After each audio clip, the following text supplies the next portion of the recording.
Hi, this is Michael Mastriani from Get Knowledge for College. And guess where we are? We are in an Eldon Pueblo in the Sin Agua Indians, which means without water.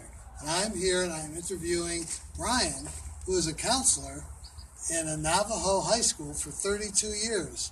So, we're here in Arizona, and it's such a beautiful place.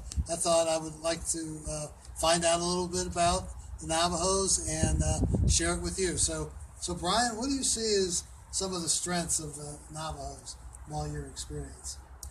Well, one of the things I think, in spite of poverty and things that are up on the reservation, they're really good people, kind people. They'll give you anything they have. They don't have a whole lot.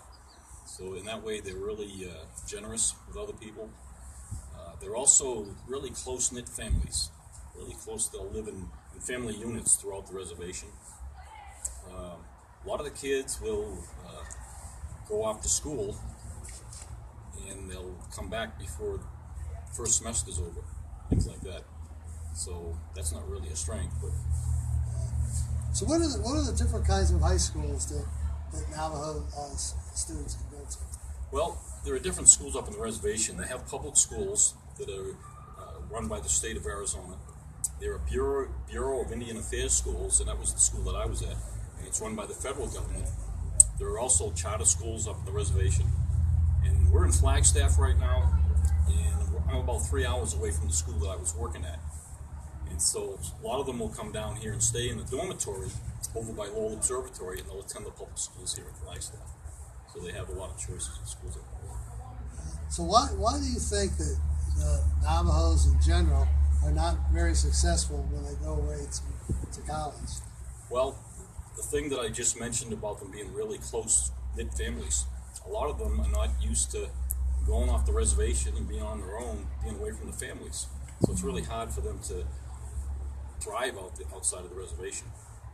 That's probably one of the biggest reasons. Okay. And in your experience, are the Navajos on grade level with white students typically, do you think?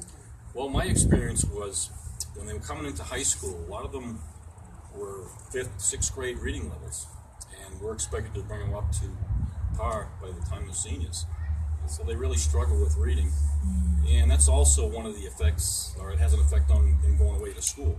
If we don't get them up to par by the time they're a senior, they really struggle to make it in college. All right, and do you feel like the government is helping or hurting Navajos? Well, personally, I think that there's a lot of things going on that are not helpful for the Navajos. And one of them is a lot of them get subsistence assistance every month. And so they get money every month, and it kind of makes them dependent on the government. And so, to me, we've kind of created a welfare state up there. They'll get assistance, but it's just enough to get food and things like that, the essentials that they need. Okay, so you were telling me that the government will come in and they will build them houses, but then they give them no money for utilities or upkeep or anything, and they require them to knock down their original house, right?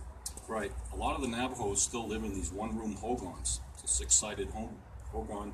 They'll have their beds around the inside of it, and a fireplace in the middle for cooking and keeping it warm. But they won't. No, about the Navajo house. Oh, okay. So the government will come in and they'll build the Navajos a new home, and what they'll do is they'll make them tear down the hogan that they were living in. And some of these they have the dirt floor, the mud roofs, and everything, the real old ones. And if they want a new home, they have to tear down their hogan because the government won't allow them to have 2 homes. So they'll do that, and they don't even necessarily build that home right where the hogan was. They'll build it a little further away, but they still make them tear them down. And unfortunately, those old hogans on the reservation, it's getting to be less and less of them because of this. Yeah, like the thing that impresses me the most, that I've learned the most through this discussion, is that the education of Navajos and the other Indian Native Americans, it has reached a crisis stage. I mean, blacks and Hispanics, their graduation rates are going up, and the Navajos and the American Indians, it's going down. And we're not doing anything as a government and as a people to help them. And I hope that somebody out here hears something, does something that will help this, the Navajo Nation, grow and become more integrated into the American society without losing their Navajo culture. And did you want to say anything in closing? Just that the people that I've met on the Navajo reservation, they're just really nice people.